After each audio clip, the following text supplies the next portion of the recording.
Il y a quelques jours de cela, une maman m'a écrit pour me dire qu'elle avait un peu de mal à coordonner tout ce qu'elle avait à faire dans sa vie active depuis sa deuxième grossesse. J'ai donc voulu vous faire une vidéo sur le cerveau des mamans.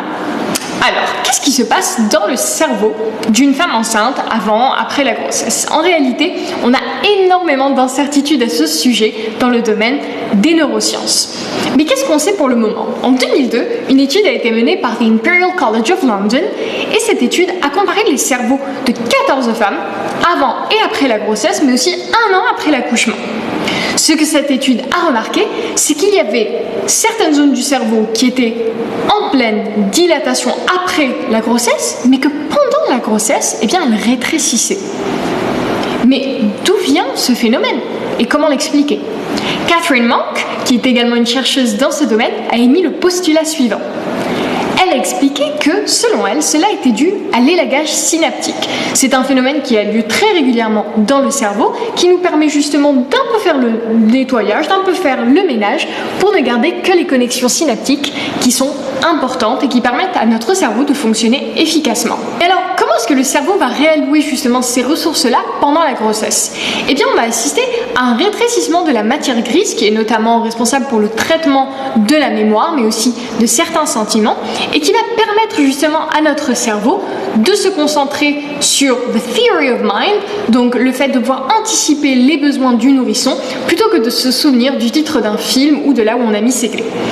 Alors, ce phénomène n'est pas présent que chez les femmes. En effet, il y a des études qui sont actuellement publiées qui montrent que ce phénomène serait présent chez les papas, mais aussi chez les parents adoptifs, chez les grands-parents, chez les infirmières, c'est-à-dire les nurses, les nounous aussi. Bref, ce phénomène aurait donc lieu quand on commence à s'occuper d'un enfant. La nature fait vraiment très bien les choses, n'est-ce pas?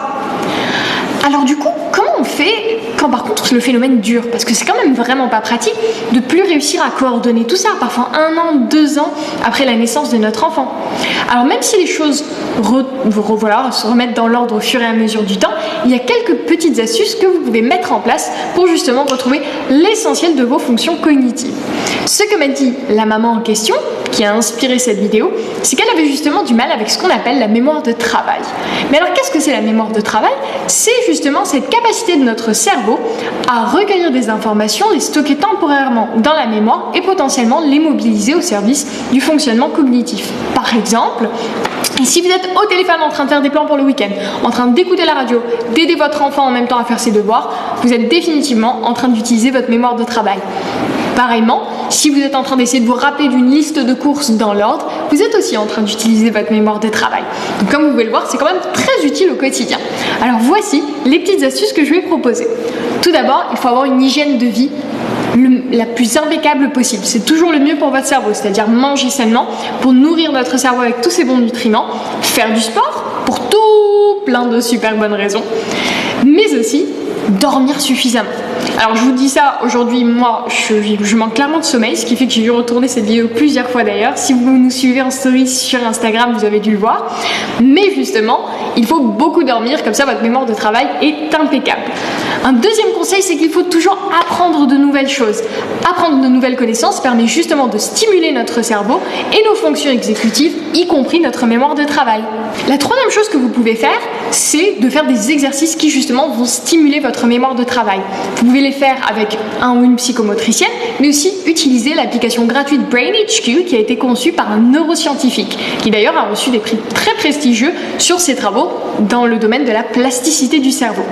Faites attention néanmoins, si l'application BrainHQ est sérieuse, basée sur de vrais fondements scientifiques et gratuite, ce n'est pas le cas de toutes les applications, parce qu'il y en a beaucoup qui relèvent purement et simplement du charlatanisme et de les pseudosciences, et donc qui n'ont aucune forme de fondement scientifique.